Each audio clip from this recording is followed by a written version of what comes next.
Star Wars Outlaws is already sweeping the Star Wars community as the first open-world Star Wars game we've had, I don't know, in ages, since Star Wars Galaxy, since Star Wars The Old Republic, and there's other games that are open-world-ish that have been in Star Wars, but nothing to the level that looks like Star Wars Outlaws.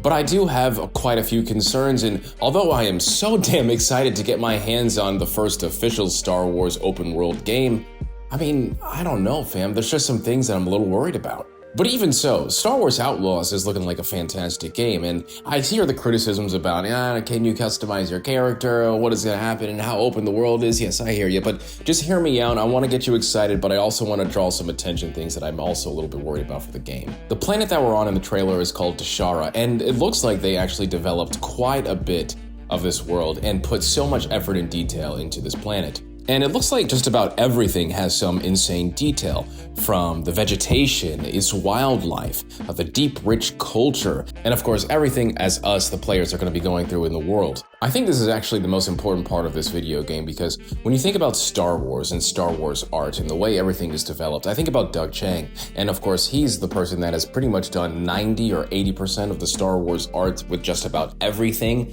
not just the movies and of course the TV series like The Mandalorian, but also the theme park like Batu. And he's even done some stuff for some video games. So I love the level of design that they've created, the time that they've put in effort in creating Tashara and hopefully all these other planets as well, because there's one thing about ambience and living in the world, and I feel like that is wildlife, that is culture, because Star Wars is also culture. But I think Jedi Fallen Order, Jedi Survivor does a fantastic job of creating these original characters, creating these new planets. I think Jedi Survivor and Jedi Fallen Order probably do the best job of this right now with current Star Wars games, is creating culture, creating original planets, original characters, things that you've always cared about, right, in these new video games. And I'm hoping that Star Wars Outlaws also takes a page from those developers at Respawn, and hopefully we see those same type of ingredients that we love in the Star Wars game to really get us excited for this and honestly continue playing for thousands of hours, because it is an open world game, and how can it be successful and if it's just not something that we want to live in? You've heard about the criticisms of Ubisoft and the way that they create open worlds and how they're somewhat empty and there isn't a lot in them. But it seems like not only with their Avatar game that there's coming out, but also Star Wars Outlaws, this is probably going to be a step in the right direction and a massive upgrade from what we've seen. And of course, just like any open world game, you're going to have some type of enemies, some type of factions, and that's where we see the crime syndicate. Now, funny enough, I was actually doing some digging and I found a video on LinkedIn that actually the devs go over. And this, of course, is the same video that we saw in the overview for gameplay. And in this video where they're going over everything, they describe these factions as multiple factions. So it's not just going to be one or two. I think the Pike Syndicate was the one that was largely shown in the overview, but this is going to be fantastic if we can actually see multiple factions, maybe even all of them, and maybe even some original stuff that we've never seen before. Your character's name is Kay, and she will have lots of reputation. It's going to be very similar to what we've seen in like Grand Theft Auto and so many other games. And I guess depending on what crime syndicates you're going to encounter in, you can also take quests from them, and your reputation is affected by whether or not they like you or they want to hire you. So I wonder what type of syndicate we're going to piss off. I don't know, man. Taking jobs in Star Wars seems really cool. This game is going to be like the smuggler game, maybe even the outlaw game, hence why it's called Outlaws. Are you going to be a bounty hunter? I don't know. There's a lot of jobs, and I'm hoping that we get to see a wide range of class system or something, some type of personal expression for our character. They also did talk about a workbench, and the workbench seems really cool because Kay has a certain blaster, and apparently this blaster means a lot to her.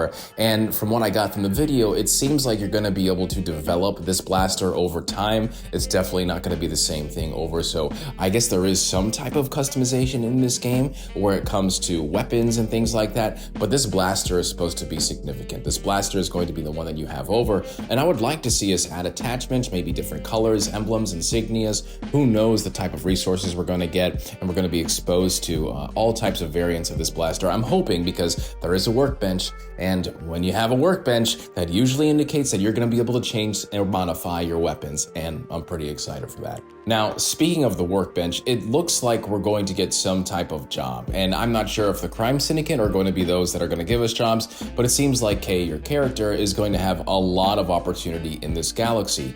It's going to give us the ability to unlock things that could be from abilities, equipment, and even reputation. They did give us some examples that you would be able to get some abilities and you would be able to get some equipment.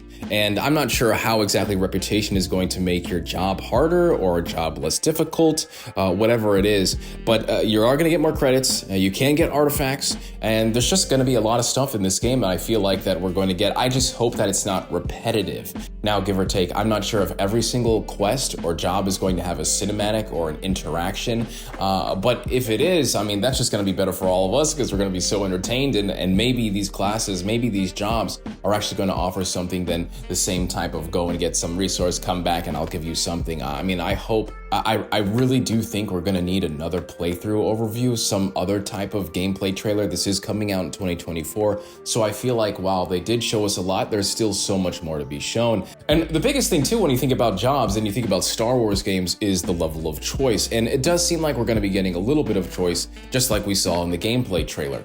Choices where you can lie, choices where that will affect the jobs and how they went down. I think also the developers were talking about there's a level of change that happens depending on what you choose. Things of like, you can lie about how it went down, how much of the cut that you kept for yourself, how much money you're basically keeping. So very, very Han Solo-like, which I love. And that's what I love, is like the ultimate choice about, hey, you know, like, am I actually gonna steal? Am I actually gonna go back and do this thing? Am I gonna keep the cut for myself? You know, am I gonna leave? Is that going to affect my reputation with the syndicates as well? Because now I'm not going to be able to go back, just like Han Solo can't go back to Jabba. Is the game going to send out bounty hunters and stuff like that? That would be cool as hell. I would love that. Not just the reputation and like you evading Imperials and the other syndicates, but also like bounty hunters and the Bounty Hunter Guild. Woo, man, I would love to see something like that. And speaking of getting wanted, I wonder how much that's actually going to affect the entire game and the reputation of your character and how your character engages with so many things around you in the playing field of the video game. I mean, I just think about getting caught or challenging the Empire. It seems like there is a lot of reputation, a wanted reputation that you can acquire. And it seems like not only will you be fighting the Empire, but you'll also be fighting the syndicates as well. But in terms of the Empire, it's about resources and how they get you. So it seems like you can become a massive threat to the Empire. And from what the developer said, the Empire will throw a huge amount of security and other type of forces in your way to dispose of you or capture you. So that's sick. I mean, I've always loved the idea of escaping hyperspace. You see it in the Han Solo movies. You see it just about any ship Han Solo is in, of course, the original trilogy. And I love that idea of an Imperial blockade. You trying to go out like we saw in Rogue One, and then that giant Star Destroyer comes out of nowhere and stops you from propelling yourself into hyperspace. I think that if they can get that mechanic right, that will be a whole other type of play style in this video game. Evading Imperials like that with Star Destroyers, I mean, come on, dude, that is something that I've wanted in Star Wars for so long. But this is where my biggest concern is space. You know, like, how big is space? How exactly are we going to fly around in space? But how is it from the surface, from the planet, and then going into outer space? They describe this as seamless. The devs themselves have described this as seamless in their overview. What does that mean? You know, they show that loading screen of Kay getting in her ship. She gets off the flight pad, she gets off the dock, and she goes into outer space. It still seems like to me that it is a loading screen. It's a seamless loading screen. I don't know if you ever played Destiny, and when you're waiting for matchmaking or loading into a planet, you know, your ship is kind of levitating and it looks really nice, but it is still a loading screen. You know, that's the thing about Destiny as well, and some of these other games that do that with these ships, is it seems like that at first glance, when the game is coming out, alpha stages, beta stages, it seems like that you can get inside your ship and you can fly around, but when you finally get into the game, it's a loading screen. I feel like you can't really have an open world Star Wars game without it being seamless. And this is a terrible time for an open world Star Wars game to come out, especially one that offers the idea or the gameplay mechanic of going into space seamlessly, because, well, Starfield is right around the corner. And Starfield doesn't seem like it's going to get delayed any more than it already has. I mean, it is coming out this year. And that is the game that this space gameplay is going to be compared to, whether they want to be compared to or not. Starfield is massive, and there is no way in hell this game is going to have any type of comparison in the level of depth, planets, universe, wildlife, space combat, spaceship customization and personalization. There's no way in hell, I feel like, it's gonna have any type of similarities in terms of depth, because Starfield has been in development for so many years, and I just feel like that is going to be the be-all for all space combat and space exploration. But that does not mean Star Wars Outlaws is going to be bad or fickle or what a watered-down experience. I do think it can be good. I just need to know the level that we're going to have inside Star Wars Outlaws when it is released, because that could really make or break the game for me. You know, I want to know how much space I can. And if it's just like level-esque designs where there's open world-ish and little pathways that I can go into and with some minor exploration, that'll be fine. And with that exploration, they do talk about planets in this overview as well. And there's gonna be a lot of planets, from biomes to wildlife to ecosystems, things like that that make Star Wars Star Wars. We always know about Hoth, we always know about Tatooine, we always know about Dagobah. You know, there are so many biomes in Star Wars, but I would also like to see planets like Alderaan. You know, Tashara looks freaking amazing, and I can't wait to get on that, which is a new original planet. You know, but maybe we could also see something like Nar Shaddaa. We do get what looks like a city or a planet that is Nar Shaddaa inside that trailer, and I hope we get to see some more of that, because if you could give me that type of wildlife, thugs and gangs walking around, and then there's a whole other crime syndicate and everyone's trying to fight for the reputation and the power of this planet, man, that's a planet that I would probably be on for a very long time. Even with all of that, even with those concerns, I'm still very excited for Star Wars Outlaws. But I do feel like I'm getting a little gypped here. You know, Star Wars single player games are dominating right now. Single player games are dominating the industry right now. And I feel like as a multiplayer fan, right? As a multiplayer enthusiast that loves exploring planets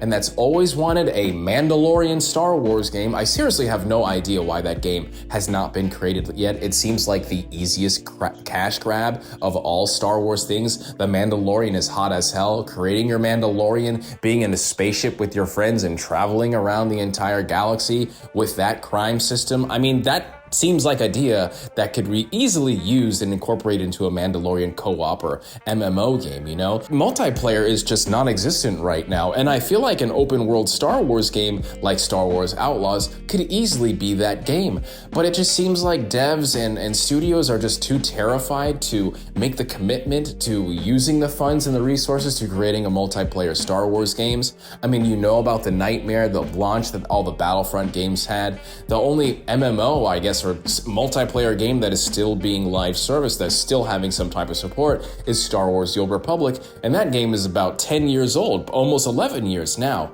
And then there's other stuff that's happening with that game, but that's a whole other video. The issue that I'm bringing up is there are no games where we all can play together. And I feel like as a Star Wars franchise that is literally about friends or people that become friends and share a bond and go out and save the galaxy together or just do things together in the galaxy, I just feel like it's quite a lonely galaxy. Yes, it's a long time ago in a galaxy far, far away, but it's also super freaking lonely for people that don't have friends and are just kind of tired of the single player experience.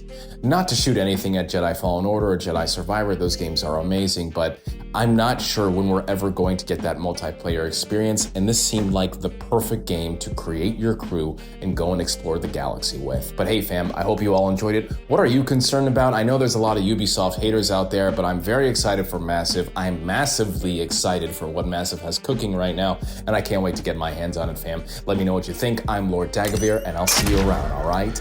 Deuces, fam.